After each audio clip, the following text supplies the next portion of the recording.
This week, 4 state agencies made their cases to the legislature's budget writing committee for the money allocated to them in Governor Tony Evers' state budget proposal. One of those was the Department of Administration.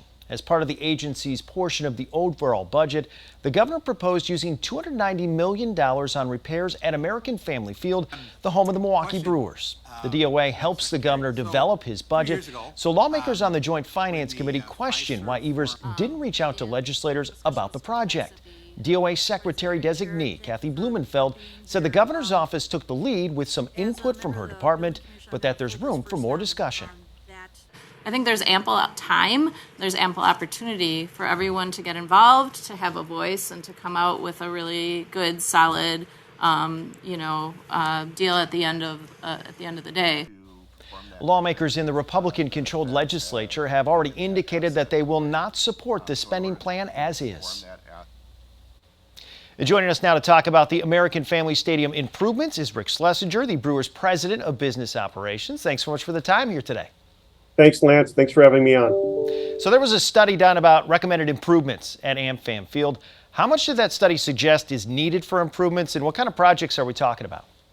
Sure. The study was done by VSG, which is the leading firm, I would say, internationally in facility assessment analysis.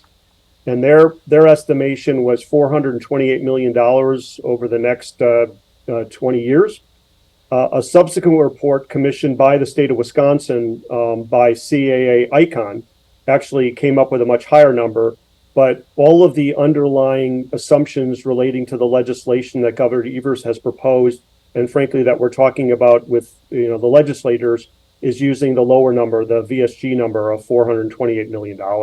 And again, that is spent over 20 years. It's not like it's all going to be spent in the next 2 years. Your current lease calls for the Park District to cover repairs like this. But how do we get to the point where the district doesn't have the money for these repairs? Yeah, the reality is that, there have been many developments in stadiums and costs that probably were not necessarily foreseeable just in the last few years. Obviously, we've gone through COVID and we've seen massive inflation. We've seen tremendous advances in technology. We've seen giant advances in the renovation of stadiums and the potential for new stadiums. All of these elements actually do affect the district's financial obligation under the lease.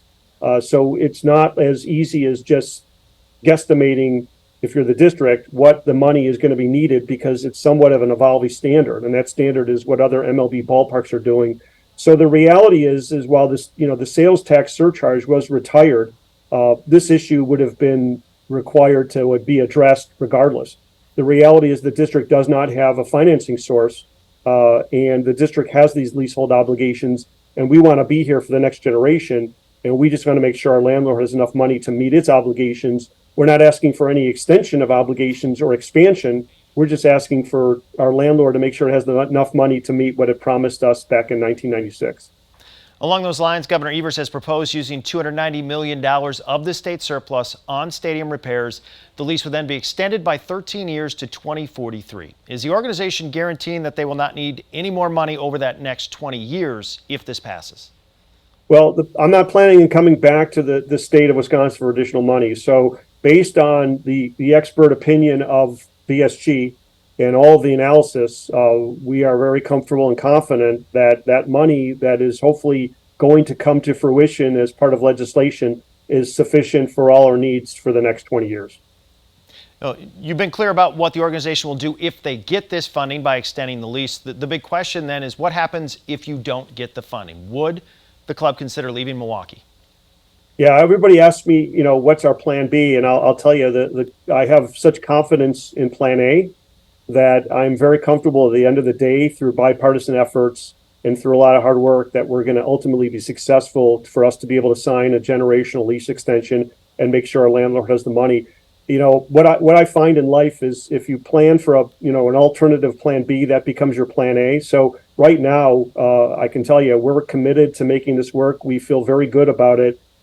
We've had some great dialogue with policymakers, with business leaders, with fans. There's a lot of support for this, and I think people recognize how invaluable the ballpark is, how valuable the Brewers are to the state, the economic impact that we bring, the tax revenue we bring, the jobs we bring.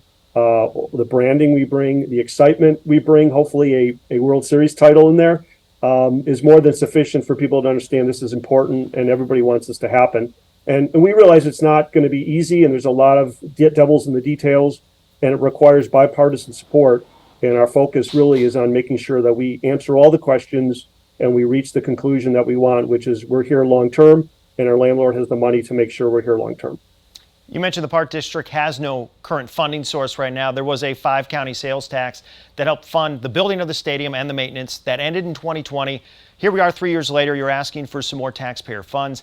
Realistically, moving forward, you mentioned this would cover about 20 years, but are you saying that there's going to need to be basically constant taxpayer support for the stadium?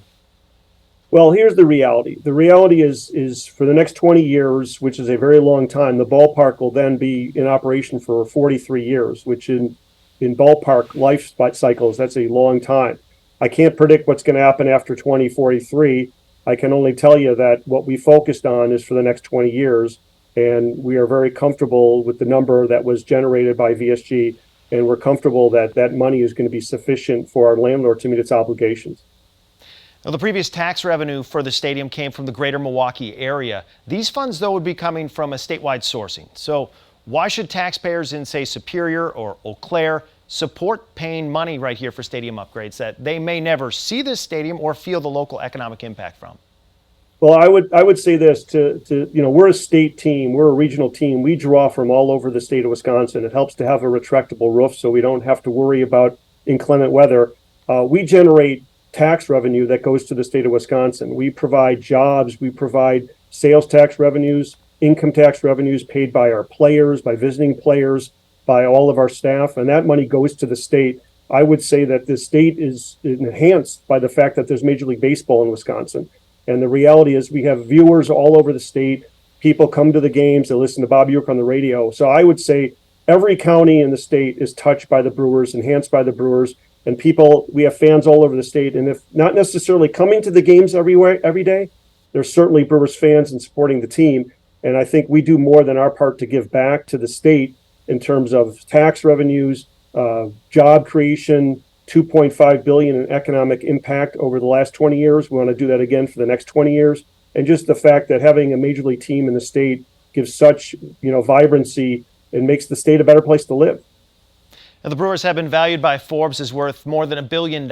So a lot of people ask, why can't the organization just pick up this bill themselves?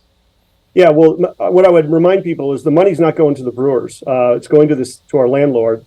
And the landlord has obligations to meet under the lease, just as we have obligations to meet. We have to pay rent. We have to contribute to the capital expenditures of the club. We have to maintain the ballpark.